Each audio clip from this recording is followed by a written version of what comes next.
Conception. Juliet was to have twins, a boy and a girl. "Come," the traveller said, and she turned with him towards the east wall of the basin. The lowering sun cast the shadow of the oak's trunk across the meadow. They reached the scattered line of the trees, and soon they could no longer see the meadow and hall. The floor of the woodland was grassy, littered with leaves fallen from the high canopy above. The leaves formed a collage of layered colour, of purples, reds, oranges, and yellows. Each lay in its own direction, a universe of edges hiding edges. Further they walked, and the woodland grew green. The traveller said, "Where we go is perpetual spring. There you shall know all you have missed these many years." The ground had risen as they walked, but then levelled. All around, a fragrant carpet of blue, white, and yellow flowers spread over the ground, while a canopy of taller trees, elm, oak, beech, and ash, shimmered in the light above. They entered an orchard of blossoming trees, clouds of white and pink blooming from translucent green. The running water of a spring beckoned, and following the sound, through the maze of flowers, they entered a large clearing ringed with the pristine white of birch. Within the clearing was a pool. Juliet recognized the pool from the bench carving. The two willows were there, one to the east, one to the west. Like bathers, they dipped fingers and toes, swept the water with fronds, teased the green-framed stars of water lilies. On the northern shore, rocks rose, and it was from them that water gushed. Atop, an ornamental tree, with branches swinging like those of the willows, showered its blossoms, white-tinged, delicate, pink fairy boats on the water. Scattered about the water's edge were large grey stones, smooth and warm in the sun. Between them, violet petals on thread-like stems dotted cushioned lawns bordered with a profusion of pussy willows. The autumn air had been cool on the meadow, but here the air was warm. The traveller slowly undid the clasps of Juliet's cloak and took it from her shoulders. He laid it over a nearby rock and then returned. He unbuttoned her jacket and placed it with her cloak. She watched his eyes as he untied the laces of her vest. Her hair rolled and fastened for her ride, he released. With her hand in his, she sat, and he untied her boots and removed them. She watched as he unfastened her riding trousers and slid them from her. With her arms spread out to either side, she stretched her body on the lawn. In shirt and necklace, she lay in silence, the warm air passing over her skin, no sound but water. The traveller undressed himself, placing his clothes on the rock beside hers. When he returned and stood naked above her, she swept her gaze over his body and settled on his face as he lifted her from the ground. With her cheek on his shoulder, she breathed his scent. His neck she brushed with her lips.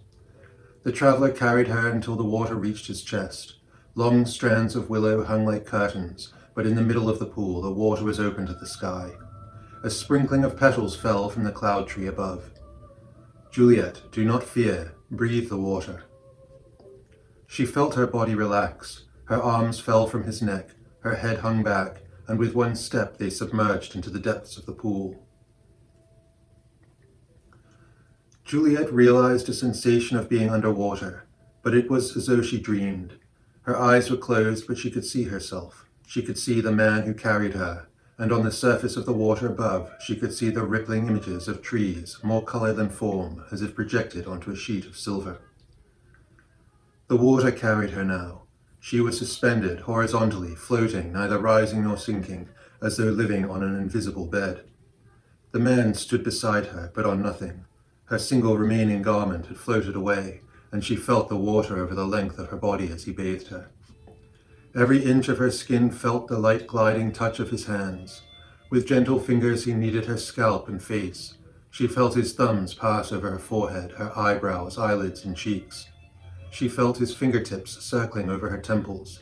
She felt her energy stirred everywhere where his fingers had been. They moved to her neck, and then she felt the potential in his grip, her vulnerability, his gentleness. She felt her neck lengthen, her head lighten. He massaged her shoulders and her arms to her fingertips. More gently, his hands moved over her chest and abdomen, inwards at her hips, following the line of her body to her thighs, to her calves, feet, and toes. She had entered the world of the stone that lay on her chest. She saw what the traveller had seen. Sheets of reflective silver water passed through her in all directions. With his touch she felt the strength in her muscles, structure of bone, her own skin sheathed in gold. Her body accentuated, concentrated with essence. Arms, sleek as swan's wings, floated outwards. Her hair spread and gently murmured in currents of silken strands. Her lips parted, her eyes shone with crystalline light, two blue suns muted in miniature. His body, twice hers, bore a mane of red gold. It bore broad shoulders and chest, powerful arms, legs to hold firm against the strongest of winds. His arms outstretched, one hand above her head, the other her feet. From his forehead, silver light passed. Through his arms, it coursed over her body. His face was at the center of a shining sun, where the silver light became his blue eyes and the red gold of his hair. Again her eyes closed. Again the passage of silver light. It searched her, touched her, enveloped and coursed within her. Again her eyes opened. No longer prone, she straddled his standing waist. Hands grasping to draw him close, she pressed herself against him, and he held her at the nape of her neck, his fingers wove with her hair. As they kissed, she no longer felt their bodies as distinct from the currents of the pool itself. All fell silent. She saw herself carried.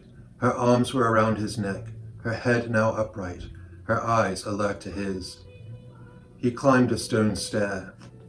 The stair curved up the rocks to end at a lawn beneath a blossoming tree. The lawn was of the softest grass and tender-stemmed flowers in pink.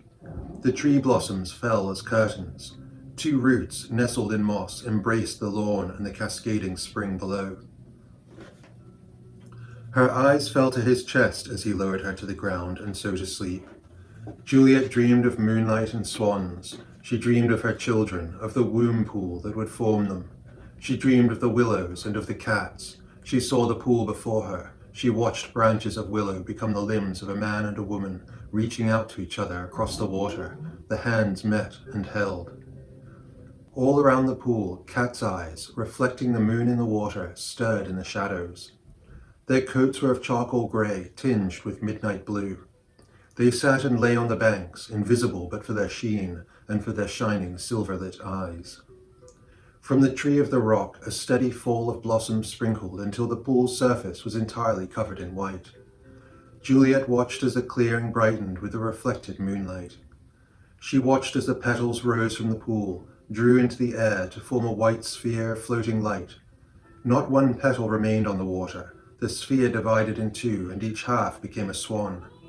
Necks entwined, beaks nuzzled at the other's feather. They turned to the tree, and a fresh shower of blossom fell. The swan slowly swam, ever trailing white, until the entire surface was once again blanketed in flower, and the swans were gone. Juliet awoke. Stars standing against the blackness of night, sprinkled by the thousand. She lay back from the man and lifted her necklace to gaze at the stone. A soft light, the color of moon, behind shifting cloud, emitted from its depths. Her fingers curled around it, her eyes closed, and she slept until morning. When she woke again, the world of silver and shadows had gone. Now all was color, but a richer color than before. The sound of the water, too, held more detail, and in that detail she could see and feel the steady breath of the wood. She lay alone, but sensed her husband nearby. She rolled to lie on her belly, with her cheek on the pillow of moss that grew there. She crawled until her head emerged above the rocks. Her husband, on the far lawn, had washed the clothes and laid them on the rocks to dry. He looked up and saw her, dove through the water to join her. She wanted to feel his touch. Her skin tingled with expectation, with anticipation of his breath on her back. He ran a finger down her spine, from her neck to her thighs. He lowered his face to her back and breathed in, kissed her shoulders, and turned her over to face him. With her hands on either side of his face, she drew him down and kissed him. "What is your name?" "As a spirit amongst men, like my father, I have been known by many names, but as a man I have been known by few. I am known as Styginder, after my father, in whose steps I wander. You must search your heart for the name you shall use for your husband." He paused in thought and then continued. "Since you ask of mine, I shall tell you of yours. Amidst your new family, you shall be called Torunn." "Why not Juliet?" "The name belongs to your mother's world. Now you are in your father's, and so your name shall be Torunn, she who is loved by thunder." The traveler sat beside her. His fingers touched her cheek and followed the silhouette of her breast to her belly, where his fingers spread over her womb. "There is someone who wishes to speak with you. Enter the water. He awaits you."